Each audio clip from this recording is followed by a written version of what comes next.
नमस्कार। देखिए UPSC prelims का एग्ज़ाम बहुत नज़दीक है। 26 मई को एग्ज़ाम होने वाला है, तो टाइम बहुत कम रहा है। इसलिए हम कृष्णा इंस्टीट्यूट पर जियोग्राफी की सीरीज़ लाए हैं। इसमें यूपीएससी प्रीलिम्स के लिए जो इम्पोर्टेंट है उन सभी टॉपिक का या पूर्ण सिलेबस का अध्ययन करेंगे। तो सबसे पहले देख लेते हैं कि जियोग्राफी का सिलेबस क्या है। देखिए इसमें दो भाग होते हैं, एक तो भौतिक भूगोल, एक मानव भूगोल। तो भौतिक भूगोल के अंतर्गत सबसे पहले है ब्रह्मांड विज्ञान, अंतरिक्ष विज्ञान और फिर है भूगणित विज्ञान। उसके बाद में है भू आकृति विज्ञान, जो मार्फोलॉजी, और फिर है जलवायु विज्ञान।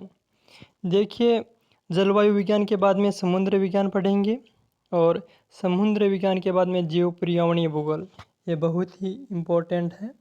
उसके बाद देखिए मानव भूगोल के अंतर्गत जैसे कृषि भूगोल हो गया, संसाधन भूगोल हो गया, और उद्योग जियोग्राफी, और फिर परिवहन भूगोल के बारे में अध्ययन करेंगे, जिसे हम संयुक्त रूप से आर्थिक भूगोल भी कहते हैं। और फिर सांस्कृतिक भूगोल, भू राजनीतिक भूगोल भी, और फिर आपदा और आपदा प्रबंधन का भी हम थोड़ा बहुत अध्ययन करेंगे।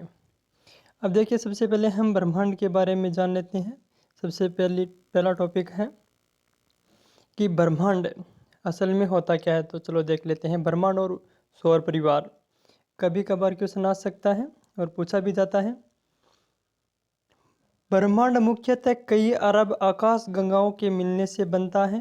क्या कह रहा है? ब्रह्मांड कई अरब आकाश गंगाओं के मिलने से बनता है और आकाश गंगा अल्पसंख्यक ताराओं का एक विशाल पुंज होता है। प्रत्येक आकाश गंगा में कई अरब ताराएं होते हैं और हमारी आकाश गंगा को मंदाकिनी कहा जाता है। इसकी आकृति सर्पिलाकार है। इस प्रकार की आकाश गंगा में नए व पुराने तारे पाए जाते हैं। मिल्की वे, जिसे मिल्की वे भी कहते हैं, हमारी आकाश गंगा का भाग है और यह रात में दिखने वाले तारों का समूह है। इसके बाद में देखिए ब्रह्मांड का 13.7 मिलियन वर्ष पहले आज से ही ब्रह्मांड में महाविस्फोट हुआ और पूरा ब्रह्मांड का निर्माण हुआ।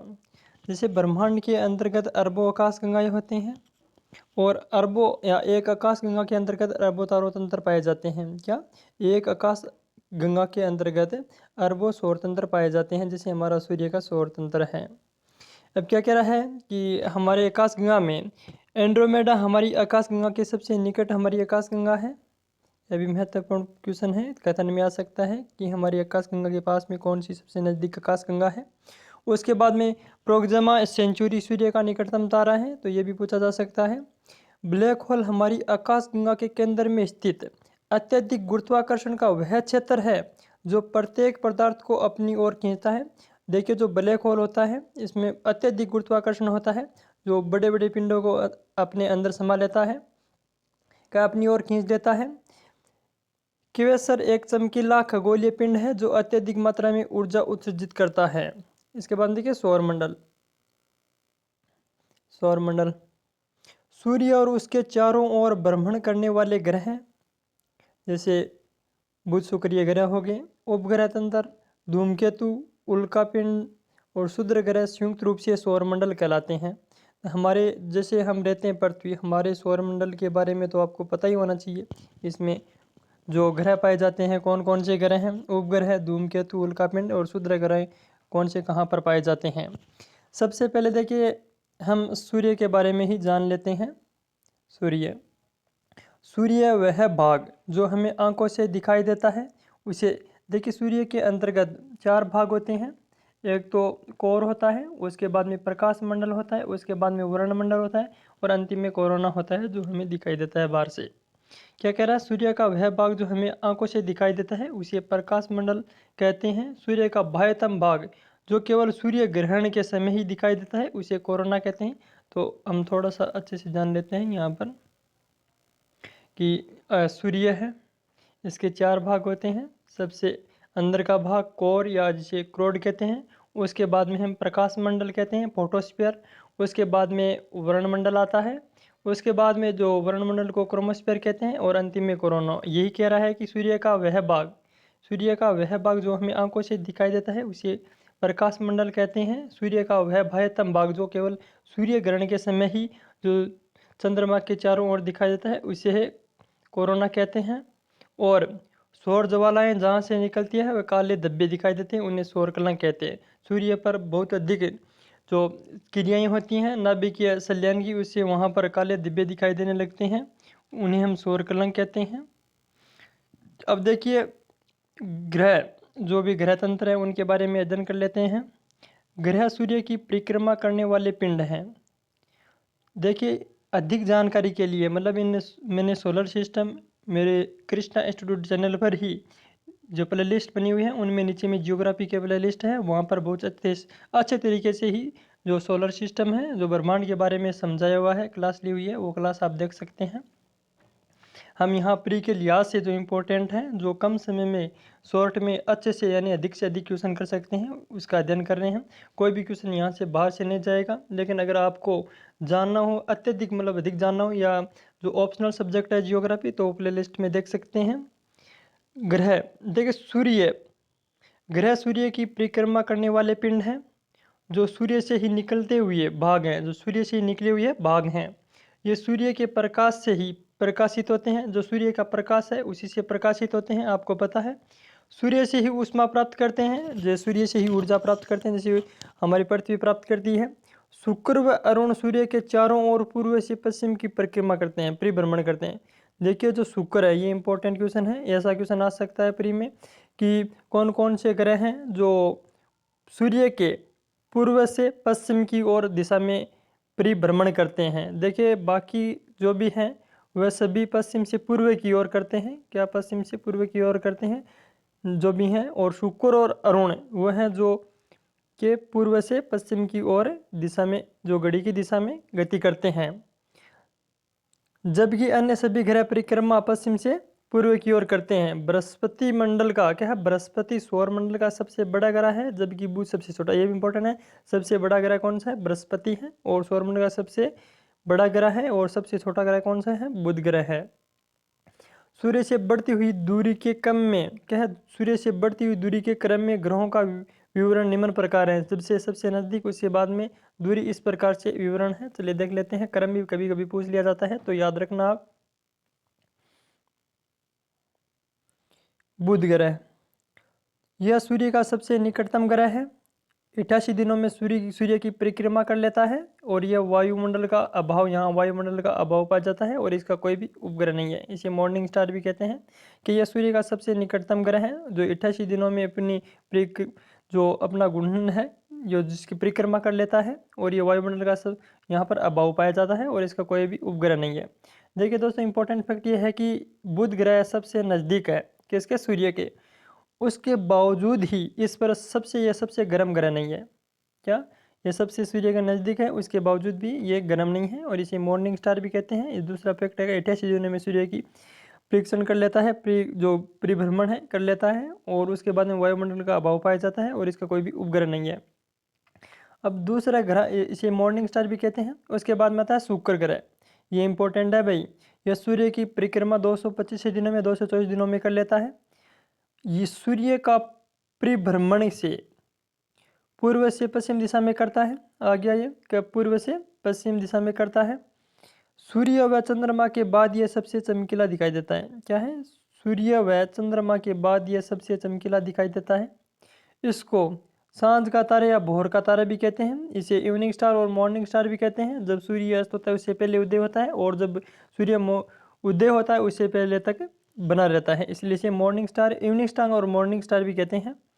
इसे पृथ्वी की बहन भी कहा जाता है, पृथ्वी की जुड़वा बहन भी कहते हैं इसे, शुक्र ग्रह को, क्योंकि इसका आकार व द्रव्यमान पृथ्वी से थोड़ा सा ही कम है।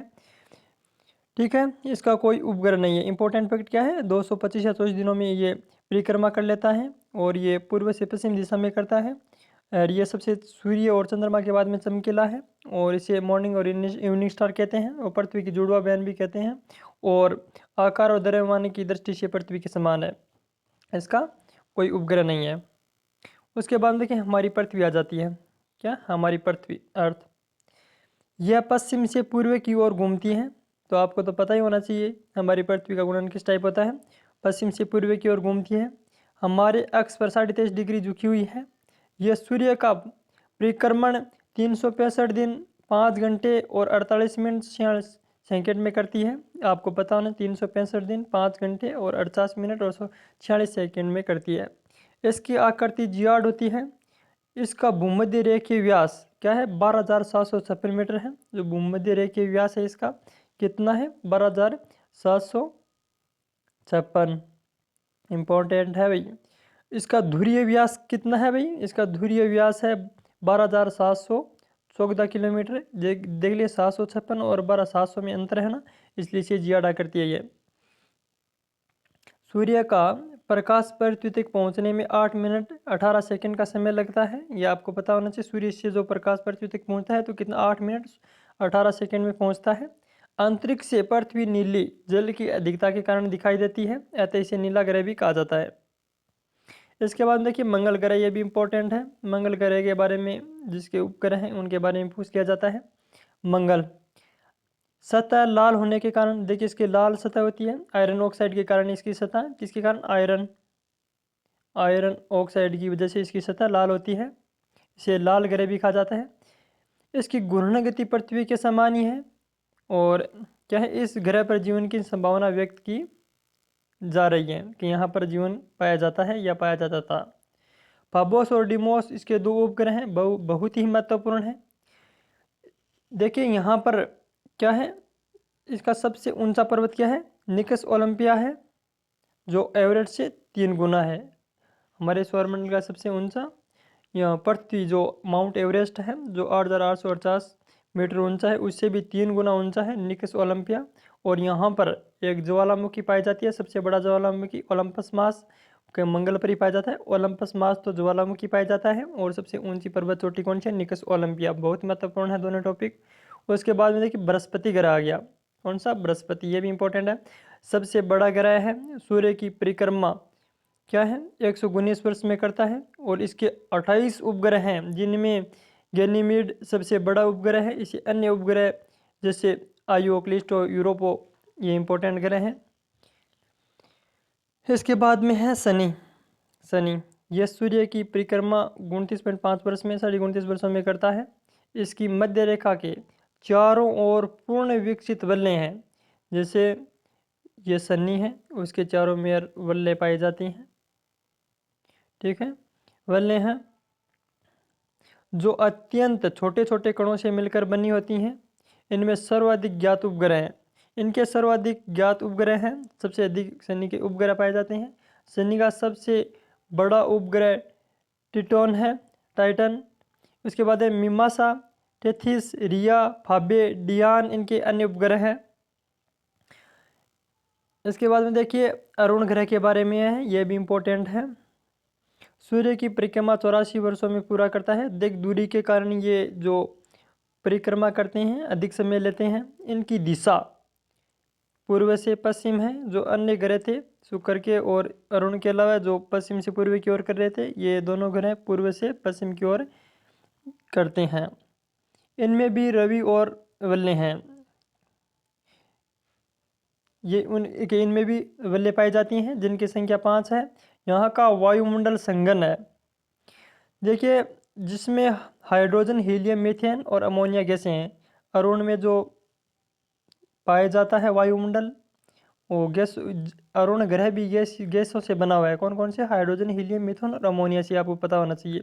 और उसके बाद में वरुण, यह 165 वर्षों में सूर्य की परिक्रमा करता है। इसमें 8 उपग्रह हैं, जिनमें से टाइटन व नेरीड प्रमुख हैं। यहाँ अति घना वायुमंडल है, जिसमें हाइड्रोजन, हीलियम और मीथेन पाया जाता है। अब देखिए जो एक ग्रह था शुक्र ग्रह, इसकी एक बात रह गई थी, इम्पोर्टेंट है, या मैंने बता दिया पता नहीं। शुक्र ग्रह हमारे सौर मंडल का सबसे ज़्यादा गर्म ग्रह है। यहाँ पर देखिए CO2 की उपस्थिति के कारण, कार्बन डाइऑक्साइड के वायुमंडल के कारण सर्वाधिक तापमान पाया जाता है। क्या, सर्वाधिक तापमान यहाँ पर पाया जाता है। और जो बुध ग्रह है, यहाँ पर दिन का तापमान तो 400 डिग्री पाया जाता है और रात का -170 डिग्री, इसलिए से बुध ग्रह दैनिक तापांतर ग्रह है। और शुक्र ग्रह सर्वाधिक सौरमंडल का ताप वाला ग्रह है। इसके बाद में देखिए हम यम प्रारंभ से ही नवा ग्रह माना जाता है, परंतु 24 अगस्त क्या है 24 अगस्त 2004 को इसे चेक गणराज्य के प्राग में हुए AIU में सम्मेलन में वैज्ञानिकों ने यम को ग्रह की श्रेणी से छीन लिया है और इसे अब सौरमंडल में मात्र 8 ग्रह पाए जाते हैं। अब उपग्रह कौन से होते हैं? अपने अपने ग्रहों की परिक्रमा करने वाले आकाशीय पिंड हैं जो अपने ग्रह के साथ साथ सूर्य की भी परिक्रमा करते हैं। सबसे अधिक उपग्रह शनि के हैं, जबकि बुध और शुक्र का कोई उपग्रह नहीं है। यह भी फैक्ट है। पृथ्वी का एकमात्र उपग्रह चंद्रमा है। ग्रहों की भांति उपग्रहों का भी कोई चमक नहीं होती हैं, सूर्य के प्रकाश से चमकते हैं। अब देखिए उल्काएं जो होते हैं, उल्कासम धूल व गैस के पिंड हैं जो अंतरिक्ष में घूमते रहते हैं, जबकि वे पृथ्वी के समीप गुजरने से पृथ्वी के वायुमंडलीय आकर्षण क्या है आकर घर्षण से चमकते हैं, जलने लग जाते हैं, लेकिन पृथ्वी पर पहुंचने से पूर्व ही जलकर राख हो जाते हैं। देखिए हमारे एक प्रथा प्रचलित है, जब हम किसी इसे हम उल्कास को तारा कहते हैं, जब तारा टूटता है तो उसे हम जो भी इच्छाएं होती हैं वो मांगते हैं, दिल पर हाथ रख वो पूरी हो जाती है। देखिए ये सिर पिंड होते हैं, रात के समय जब भी ये हमारे वायुमंडल के घर्षण के कारण जल जाते हैं और राख बनकर नीचे पहुंचते हैं। पृथ्वी की सतह से आने से पहले ही पूर्ण तरीके से जल जाते हैं। कोई बड़ा पिंड होने के कारण कभी कभार पृथ्वी से भी टकराता भी है।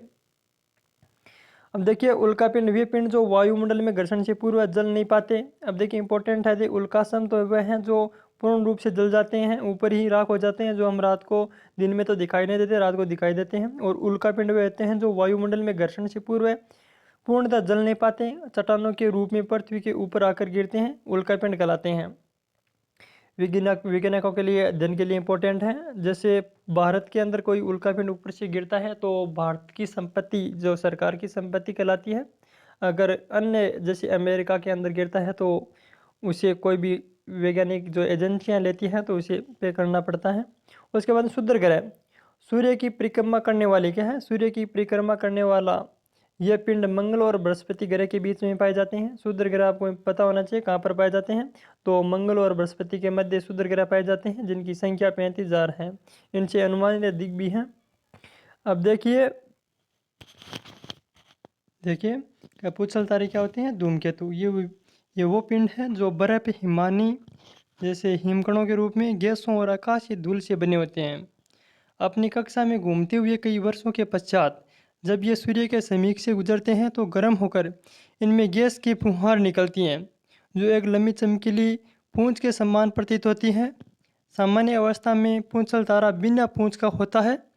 46 वर्षों के अंतराल के बाद में ये दिखाई देता है। पूंछल तारा जिसे हेलिया क्या कहता है कि 76 वर्षों के अंतराल के बाद दिखाई देने वाला पूंछल तारा हेली है। ये इम्पोर्टेंट है, जो दिखाई देता है 76 वर्षों के बाद में। अगले अध्याय का हम अगली कक्षा में अध्ययन करेंगे। धन्यवाद।